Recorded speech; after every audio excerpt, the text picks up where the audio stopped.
Hi అండి. మా ఊర్లో నవగ్రహ ప్రతిష్ఠ ఉందనమాట. ఆ ప్రతిష్ఠ ప్రాసెస్ ఎలా ఉంటది అని నేను మీకు ఈరోజు నుంచి డే టు డే అప్డేట్ ఇస్తాను.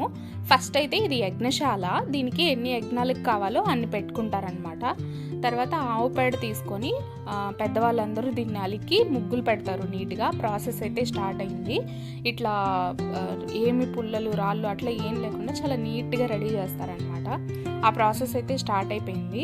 ఇంకా ఇదే అనమాట మా ఊరి టెంపుల్. చాలా నాకు ఈ టెంపుల్ అంటే చాలా ఇష్టం. అక్కడ వైట్‌గా ఉంది కదా, దాంట్లో విగ్రహ ప్రతిష్ఠ చేస్తారు, నవగ్రహ ప్రతిష్ఠ. లైటింగ్ అది కూడా స్టార్ట్ అయిపోయిందనమాట. ఈవినింగ్ కల్లా మొత్తం లైట్ సెట్ చేయడం అయితే అయిపోతుంది. నెక్స్ట్ డేకి యజ్ఞశాల కూడా కంప్లీట్ అవుతుంది. ఇంకా నెక్స్ట్ పూజలు ఎలా చేస్తారు, ఏంటి అసలు ఈ ప్రతిష్ఠ ప్రాసెస్ ఏంటి, ఇదంతా నేను మీకు డే టు డే అప్డేట్ ఇస్తాను. చాలా బాగుంటుంది కదండి, ఇలా పెద్దవాళ్ళందరూ మనకి ఎలా చేయాలి, ఎందుకు చేయాలి అని ఆ ప్రాసెస్ చెప్తూ చేయడం చాలా బాగుంటుంది.